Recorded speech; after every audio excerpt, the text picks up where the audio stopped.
नमस्कार दोस्तों, स्वागत है आप सभी का एचपी एग्जाम फेयर्स में। आज हम इकोनॉमी के क्वेश्चन करने वाले हैं जो भी आज तक एचपी अलाइड सर्विसेज के एग्जाम में पूछे गए हैं। मैंने पिछले 10 साल के जो है अलाइड सर्विसेज के पेपर से इकोनॉमी के क्वेश्चन निकाल के इस पीडीएफ में डाल दिए हैं। ये पीडीएफ आपको डिस्क्रिप्शन में मिल जाएगी, वहाँ से आप इसे डाउनलोड करके खुद भी अटेम्प्ट कर सकते हो। बाकी आप सभी को पता है जो अलाइड सर्विसेज है उसकी टोटल 64 वैकेंसीज हिमाचल प्रदेश में आ गई है और इस एग्जाम को क्लियर करके आप इलेक्शन कॉनंगो, एक्साइज इंस्पेक्टर, क्लास 3 की बोल सकते हैं सबसे अच्छी पोस्टों में लगोगे और 5 साल में जो है प्रमोशन होकर क्लास 2 में भी चले जाओगे। तो काफ़ी अच्छी अपॉर्चुनिटी है और काफ़ी लंबे टाइम बाद जो है ये वैकेंसीज हिमाचल में देखने को मिल रही है। तो आपको इकोनॉमी का लेवल पता लग जाएगा कि इकोनॉमी के कैसे क्वेश्चन पूछे जाते हैं। वैसे तो जो प्री एग्जाम होता है उसमें 200 क्वेश्चन आएंगे, जिसमें से 80 क्वेश्चन किसके होंगे, इंडियन जीके के। उसमें भी जो है 15 के अराउंड जो क्वेश्चन है इकोनॉमी से पूछे जाते हैं। तो इकोनॉमी का लेवल चेक करो कि कैसे क्वेश्चन जो है एग्जाम में पूछे जाते हैं।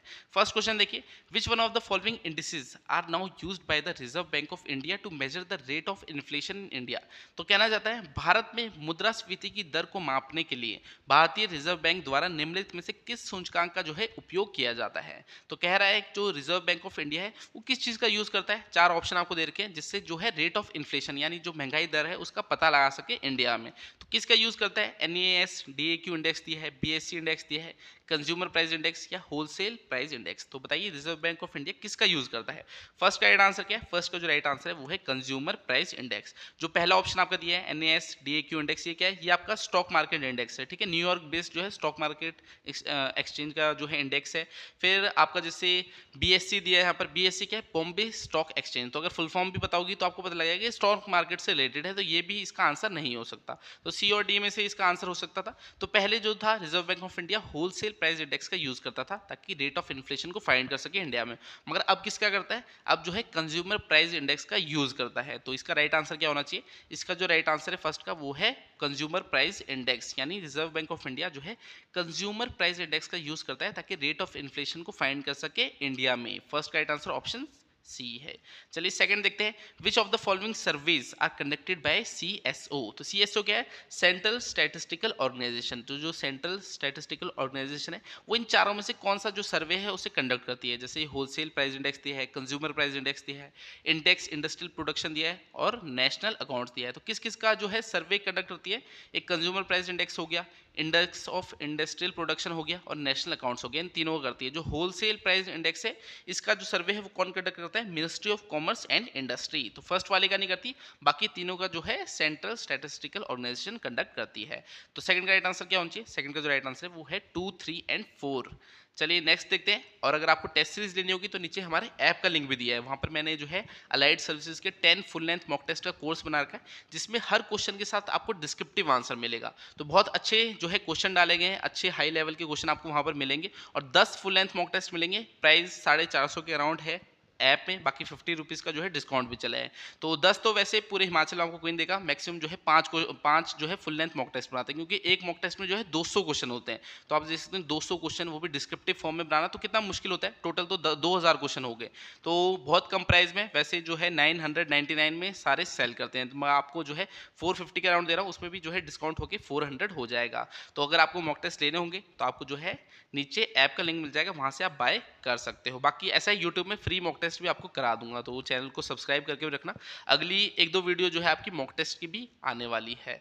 तो पहले तो इकोनॉमी देख लेते हैं, इकोनॉमी के कैसे क्वेश्चन आ रहे हैं, सब्जेक्ट वाइज सारी चीजें कवर करते हैं, फिर मॉक टेस्ट भी यूट्यूब में हम फ्री ऑफ कॉस्ट करेंगे। जो पेड लेना चाहते हैं वो ऐप से भी ले सकते हैं, बाकी यूट्यूब में फ्री कंटेंट तो आपको मिलता ही रहता है। थर्ड देखिए, who estimates the national income in India.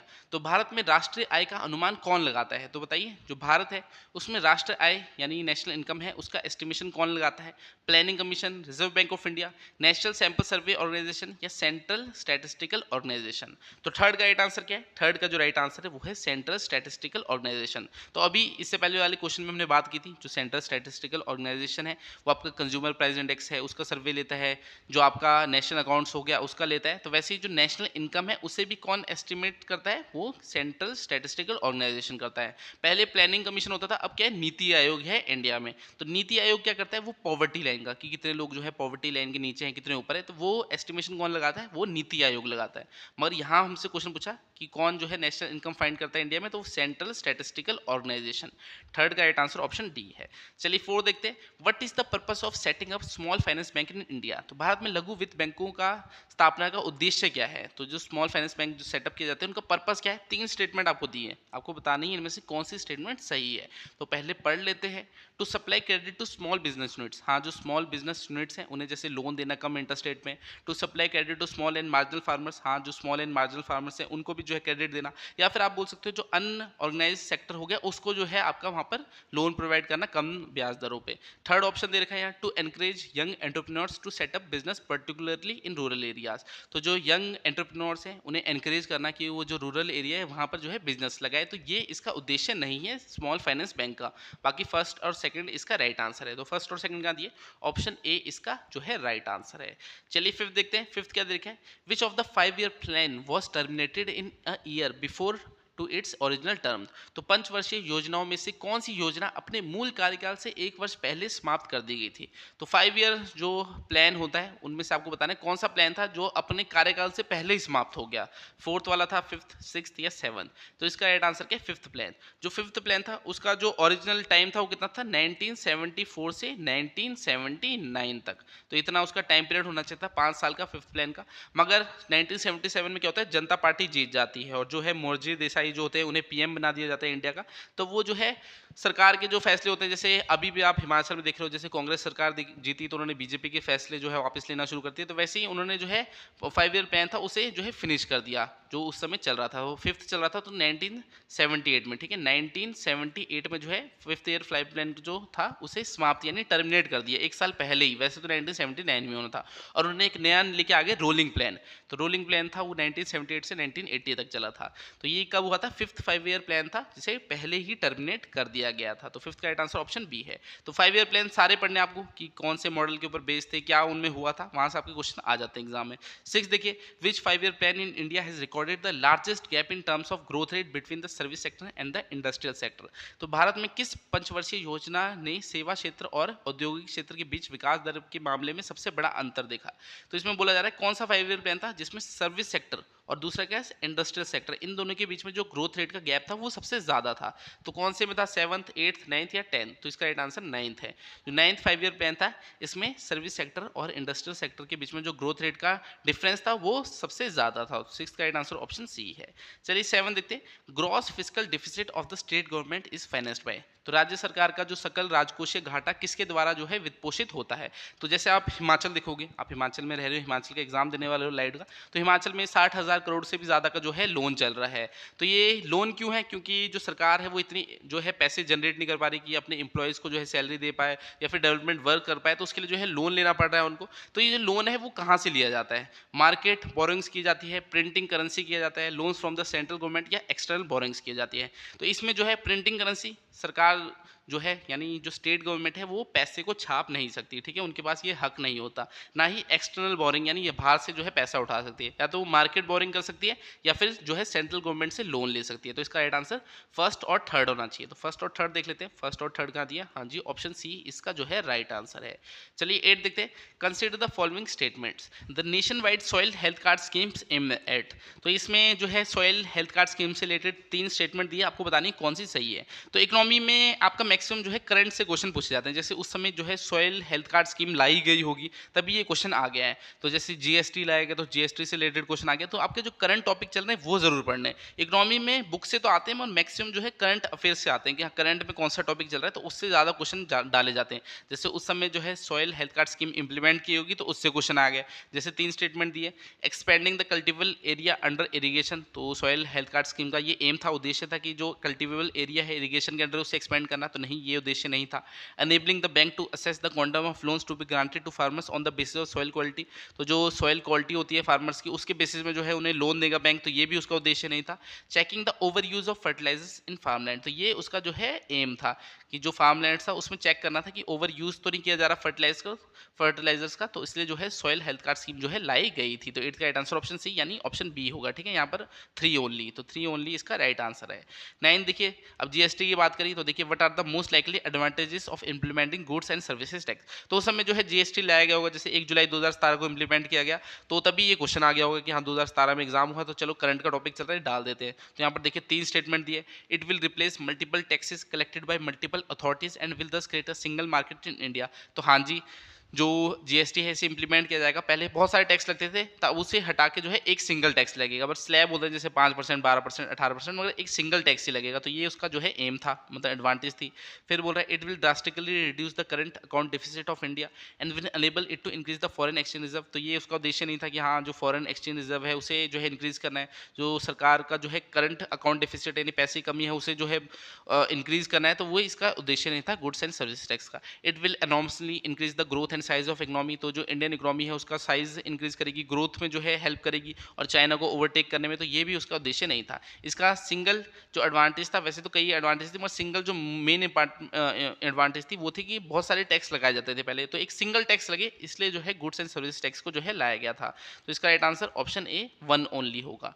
10 देखिए विच of the following pair is not match correctly. तो यहाँ पर आपका पेयर्स दे रखे, आपको बताना कौन सा करेक्टली मैच नहीं किया। जैसे 13th फाइनेंस कमीशन के चेयरमैन क्या सी रंगाराजन थे, 14th फाइनेंस कमीशन के डॉक्टर वाईवी रेड्डी थे, 15th फाइनेंस कमीशन के एन के सिंह थे। तो 14th और 15th तो सही है, मगर 13th फाइनेंस कमीशन जो है इसके चेयरमैन सी रंगाराजन नहीं थे, बल्कि कौन थे, डॉक्टर विजय केलकर थे। जो सी रंगाराजन थे ये 12th फाइनेंस कमीशन के चेयरमैन थे। अभी जैसे 16th फाइनेंस कमीशन आएगी तो उसके चेयरमैन कौन है, उसके चेयरमैन है डॉक्टर अरविंद पानागरिया। तो आपको सारे फाइनेंस कमीशन के बारे में पता होना चाहिए। नेक्स्ट देखते हैं, अब यहाँ पर राइट आंसर क्या होता है, यहाँ पर ओनली 1 होना था। ठीक है, पहला जो 13th फाइनेंस कमीशन है गलत आपका यहाँ पर मैच किया गया है। 11 देखिए the following factor was not considered by the 14th finance commission in determining the state share in the divisible pool. अब जैसे सरकार जो है टैक्स कलेक्ट कर रही है, फिर सभी स्टेटों में जो है वो डिवाइड करती है। तो कौन से बेसिस पे डिवाइड करती है, पॉपुलेशन बेसिस में भी करती है, इनकम डिस्टेंस भी और फिजिकल डिसिप्लिन भी। जो डेमोग्राफिक चेंज था उसके बेसिस में जो है टैक्स का जो शेयर है वो नहीं दिया जाता था। तो ये 14th फाइनेंस कमीशन ने जो है रिकमेंड किया था कि डेमोग्राफिक चेंज के बेस पे जो है शेयर नहीं देना चाहिए जो भी टैक्स कलेक्ट किया जा रहा है, बाकी तीनों के बेस पे देना चाहिए।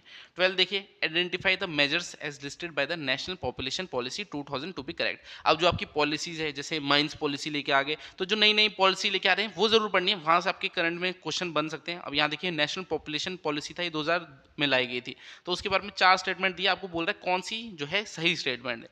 Reduction of infant mortality rate, तो पहले तो पता होना चाहिए कि हाँ इन्फेंट मोर्टेलिटी रेट क्या है। जैसे 1000 बच्चे पैदा होंगे तो उसमें जो बच्चे मर जाते हैं, मतलब जन्म के समय, उसको जो है 30 पे लेके आना है कि 1000 अगर जन्म हो तो 30 तक ही जो है मरे। फिर है reduction of mortality maternal mortality rate to below 100 per 1 lakh lives, तो ये भी इसका जो है एम था। फिर raising the age of marriages of girl not earlier than 22 and preferably raising to 24। तो ये तो पढ़ने से ही पता लग रहा है कि लड़कियों की जो शादी की उम्र है उसे 22 करना है, फिर बाद में जाके 24 करना है, तो ये तो सही लग ही नहीं रहा। फिर facilities for safe abortions to be increase, तो ये भी यहाँ पर आपका जो है एम था इसका। तो यहाँ पर जो है फर्स्ट भी ठीक है, सेकंड भी ठीक है और फोर्थ भी ठीक है। ये आपका थर्ड पढ़ने में बेकार लग रहा है कि हाँ 22 तक जो है लड़कियों की एज ले जानी मैरिज की, फिर 24 ले जानी, बाकी तीनों जो है इसमें थे नेशनल पॉपुलेशन पॉलिसी 2000 में। तो राइट आंसर क्या होता है, राइट आंसर इसका होता है 1, 2 एंड 4। तो 1, 2 एंड 4 का दिया, हाँ जी यहीं पर तो दे रखा है, ऑप्शन ए इसका राइट आंसर है। चलिए 13 देखिए, who is known as the father of white revolution in India. तो भारत में श्वेत क्रांति के जो है जनक किसे रूप में माना जाता है, professor Yashpal, M S Swaminathan, Varghese Kurien या नोटा। तो इसका राइट आंसर वर्गीस कुरियन है। Father of white revolution in India कौन है, वर्गीस कुरियन। वैसे ब्लू रेवोल्यूशन हो गया, ग्रीन रेवोल्यूशन हो गया, सबके बारे में जो है आपको पढ़ना है, ये चीजें आपको बुक में ही मिल जाएगी। अब देखिए 14 देखा है, which one of the following is not used as an indicator of human development in India. तो इंडिया का जो रैंक है जैसे ह्यूमन डेवलपमेंट इंडेक्स में, वो आपको पता होना चाहिए। यहाँ तो क्वेश्चन में ये नहीं पूछा, यहाँ पूछा कि कौन सा जो है इंडिकेटर के तौर पे यूज नहीं किया जाता ह्यूमन डेवलपमेंट के लिए जो है इंडिया में। तो कौन सा जो है यूज नहीं किया जाता, 3 किए जाते हैं और 1 नहीं किया जाता। जैसे increase in total fertility rate, ये यूज किया जाता है। Increase in female literacy rate, ये भी यूज किया जाता है। Increase in life expectancy rate, ये भी यूज किया जाता है। Increase in crude death rate, तो ये जो है आपका इंडिकेटर नहीं है ह्यूमन डेवलपमेंट का इंडिया में। 14 का आंसर ऑप्शन बी है। 15 देखिए, pink ghettos is a term about. तो अब देखिए पिंक गेटोस बोल रखा है, आपको बोल रहा है किस चीज के बारे में है। तो ऐसे सारे क्वेश्चन तो सही नहीं कर पाओगे। जैसे पिछली बार 200 जो है आपका क्वेश्चन आए थे, तो कट ऑफ कितनी गई थी, 87 के अराउंड जो है आपकी कट ऑफ गई थी जनरल की। बाकी और कैटेगरी की तो 60-70 भी जो है चली गई थी। तो ऐसा सारे क्वेश्चन कोई भी सही नहीं कर सकता, आपकी कट ऑफ ऐसे नहीं है पूरी बहुत ज़्यादा हाई चली जाती है, क्योंकि कुछ क्वेश्चन ये ऐसे डालेंगे जो किसी को भी नहीं पता होगा। जैसे पिंक घेटोज है, आपने पढ़ा कभी? मैंने तो पढ़ा नहीं है। तो ऐसे क्वेश्चन भी आएंगे, तो ऐसा नहीं है कि हाँ गलत हो गए, तो कुछ तो गलतियाँ होनी है, मगर जहाँ सही करना है वहाँ आपने सही करना है।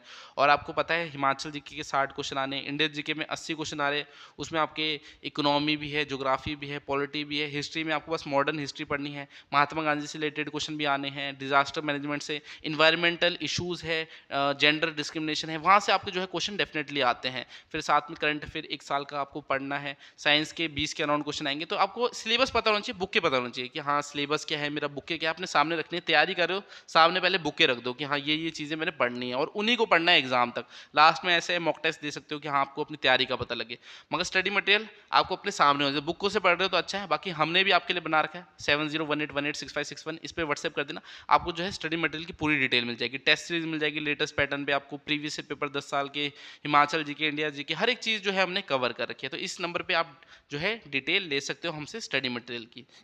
बाकी स्ट्रेटजी खुद ही बनानी है कि हाँ कैसे क्लियर करना है। 16 देखिए, TRIPS and TRIMS are related to. अब ट्रिप्स एंड ट्रिम्स किससे संबंधित हैं? तो देखिए ये ट्रिप्स एंड ट्रिम्स किससे संबंधित है? साफ्टा से, ईयू से, नाफ्टा से, गैट से। तो ये किससे? गैट से। ठीक है, वैसे गैट तो अब चेंज कर दिया, 1995 में जो है वर्ल्ड ट्रेड ऑर्गेनाइजेशन आ गया था। पहले क्या होता था? General agreement on tariffs and trade, फिर उसे चेंज करके 1995 में क्या कर दिया? World trade organisation. तो ट्रिप्स एंड ट्रिम्स किससे रिलेटेड है? गैट से। ठीक है, तो ट्रिप्स क्या हो गया? जैसे trade relation, intellectual property rights हो गया। ट्रिम्स क्या हो गया? ट्रेड रिलेटेड इंडस्ट्रियल जो मेजर्स हो गया। तो ये जो है आपके टर्म्स किससे? गैट से रिलेटेड है। 16 का राइट आंसर ऑप्शन डी है। 17 देखिए, as per census 2011 highest urban and highest rural population in India is respectively in the state of. अब देखिए 2011 की जनगणना से पूछ रहा है, क्योंकि 2021 में जनगणना नहीं हुई है, कोरोना आ गया था, तो तब से आपके 2011 के बाद जनगणना ही नहीं हुई है, तो तभी 2011 से क्वेश्चन पूछे जा रहे हैं। तो यहाँ पर जो है महाराष्ट्र और बिहार इसका राइट आंसर है, यानी हाईएस्ट अर्बन यानी शहरी पॉपुलेशन सबसे ज़्यादा महाराष्ट्र में, और हाईएस्ट रूरल जो आपकी गाँव की ग्रामीण जो जनसंख्या है वो सबसे ज़्यादा बिहार में है। 18 देखिए, which one of the following has the highest per capita income in India. तो सबसे ज़्यादा जो है प्रति व्यक्ति आय कहाँ पर है? वो दिल्ली में है, सबसे ज़्यादा जो प्रति व्यक्ति आय है वो दिल्ली में है। ऑप्शन सी इसका राइट आंसर है। 19 देखिए, which one of the following state has the highest density of population in India according to the 2011 census. 2011 की जनगणना के अनुसार निम्नलिखित में से किस राज्य में भारत की जनसंख्या का घनत्व सबसे अधिक है? तो हाईएस्ट डेंसिटी ऑफ पॉपुलेशन कहाँ है? ये बिहार में है। 19 का राइट आंसर क्या है? ऑप्शन बी है। 20 देखिए, which one of the following state in India has the highest proportion of population below the poverty line. तो कह रहा है जो गरीबी रेखा है उससे नीचे जो है सबसे ज़्यादा लोग हैं पूरी आबादी के। तो कौन सी स्टेट में? ओडिशा में। जो ओडिशा की टोटल पॉपुलेशन है उसकी जो है प्रोपोर्शन निकाला है तो मैक्सिमम जो है आपकी पॉवर्टी लाइन के नीचे है। 20 का राइट आंसर ऑप्शन ए है। 21 देखिए, the percentage of total urban population India according to census 2011। तो लास्ट बार जो है जनगणना 2011 में हुई है, उसके अकॉर्डिंग पूछ रहा है कि टोटल जो शहरी जनसंख्या का प्रतिशत है वो भारत में कितना है? तो वो कितना है? 31.16%। तो आपको एक आइडिया लग गया होगा कि कैसे क्वेश्चन जो है अलाइड के एग्जाम में इकोनॉमी से आपसे पूछे जाएंगे। मगर फिर से आपको बोलूंगा, अपने सामने अपना जो है मटेरियल रखना कि हाँ मैंने हिमाचल जीके में ये बुक फॉलो करनी है, इंडियन जीके में जैसे हिस्ट्री हो गई, हिस्ट्री के लिए ये करनी है, इकोनॉमी के लिए ये करनी है। सिलेबस सामने होना चाहिए, और प्रीवियस ईयर पेपर्स जो है 10 साल के डेफिनेटली करने हैं, वहाँ से आपको एक आइडिया लगेगा कि किस टाइप के जो है क्वेश्चन पूछे जाते हैं। तो वीडियो को इतना रखते हैं, इकोनॉमी का लेवल आपको शायद पता लग गया होगा इस वीडियो से। बाकी अब हमारी एक ज्योग्राफी की वीडियो आएगी, ज्योग्राफी में जो है ज्योग्राफी का लेवल भी चेक करेंगे। उसके बाद जो है फ्री मॉक टेस्ट दूंगा आपको यूट्यूब में, तो चैनल को सब्सक्राइब कर देना। उसके बाद जो है अलाइड का फ्री मॉक टेस्ट जो है यूट्यूब में कराऊंगा, पीडीएफ भी जो है यूट्यूब में ही आपको मिल जाएगी। तो वीडियो को इतना रखता हूँ, आपसे अगली क्लास में मिलूंगा, तब तक के लिए शब्बा खैर, थैंक यू।